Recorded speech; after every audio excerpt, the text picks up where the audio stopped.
तोतया पोलिसांचा पर्दाफाश. वाहनधारकांना धमकावून खंडणी उकळणाऱ्या 7 जणांना अटक.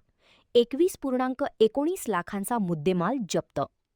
खटाव तालुक्यातील वर्धनगड परिसरात स्वतःला पोलीस असल्याची बतावणी करून रस्त्यावर वाहनधारकांना अडवून खंडणी उकळणाऱ्या टोळीचा पुसेगाव पोलिसांनी पर्दाफाश केला आहे. या कारवाईत 7 आरोपींना अटक करण्यात आली असून त्यांच्या ताब्यातून 2 चारचाकी वाहने, 8 मोबाईल फोन आणि रोख रक्कम असा एकूण 21,19,500 रुपयांचा मुद्देमाल जप्त करण्यात आला आहे. पोलिसांनी दिलेल्या माहितीनुसार दिनांक 13 जुलै 2026 रोजी रात्री सुमारे 11:45 वाजण्याच्या सुमारास वर्धनगड तालुका खटाव हद्दीतील पुसेगाव सातारा मार्गावरील नायरा पेट्रोल पंपाजवळ काही संशयित व्यक्ती बॅरिकेटिंग लावून वाहनांची अडवणूक करत असल्याची गोपनीय माहिती सहाय्यक पोलीस निरीक्षक नागनाथ खुणी यांना बातमीदारामार्फत मिळाली. या माहितीच्या आधारे पोलिसांनी तात्काळ घटनास्थळी धाव घेतली. तेथे खाकी तसेच खाजगी वेशातील काही महिला व पुरुष बॅरिकेटिंग लावून वाहनचालकांना अडवत असल्याचे आढळून आले. पोलिसांची गाडी पाहताच आरोपींनी पळ काढण्याचा प्रयत्न केला. मात्र पोलिसांनी पाठलाग करून सर्व संशयितांना ताब्यात घेतले.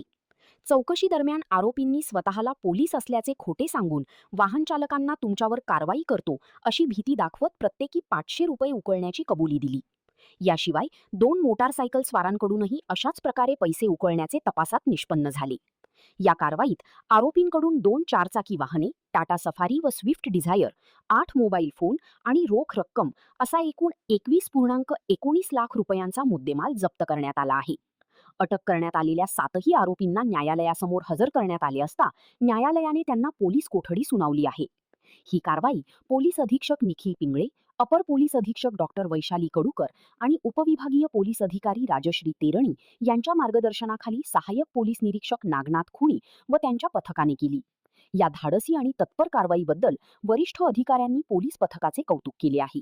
महान कार्य न्यूजसाठी आदी माने, मिरज. खरोखर हे सातारा पोलीस नसून इतर कुठल्याही विभागाचेही पोलीस नाही आहेत आणि यांना पाहताच त्याच्यातले 3 लोक जे आहेत ते पळून जाण्याच्या तयारीत दिसले, पळायला लागले. त्यातल्या 4 जणांना ताब्यात घेण्यात आलं. त्यांचे व्हॉट्सअप चेक करण्यात आले. त्यांचं त्या ठिकाणीच त्यांचं इंट्रोगेशन करण्यात आलं. त्यांची विचारपूस करण्यात आली आणि त्या अंती असं निदर्शनास आलं की सांगली कोल्हापूरचे राहणारे हे सगळे जे आहेत मंडळी, हे आरोपी, या सगळ्यांनी पोलिसांची वेशभूषा केलेली, खाकी पॅन्ट नवीन शिवून घेतलेले, त्याच्या पावत्या देखील आपल्याला सापडल्या. काळ्या रंगाचे शूज जे पोलीस अंमलदार घालतात, खाकी रंगाचे शूज, ब्राऊन कलरचे शूज जे अधिकारी घालतात. प्रत्येकाने आपापला रोल जो आहे तो रोल प्रीडिफाईंड ठेवलेला होता. आणि हे सगळं असताना सांगली पोलीसची कॅप एक ती त्यांनी वापरात घेतली होती, जेणेकरून पोलीस असावं असं खात्रीशीररित्या लोकांना वाटावं. आपल्या सगळ्यांना कल्पना आहे की आता वारी ही पालखी आणि पालखीची वारी ही आता सातारा जिल्ह्यामध्ये प्रवेश करत आहे.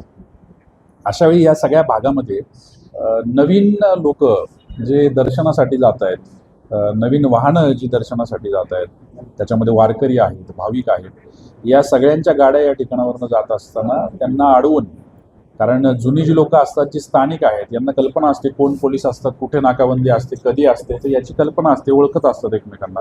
तर आता नवीन वर्दळ वाढल्यामुळं त्यांना टार्गेट करून त्यांच्याकडून पैसे उकळण्याचं हा प्रकार, ही सगळी जी आरोपी मंडळी आहेत ही सगळी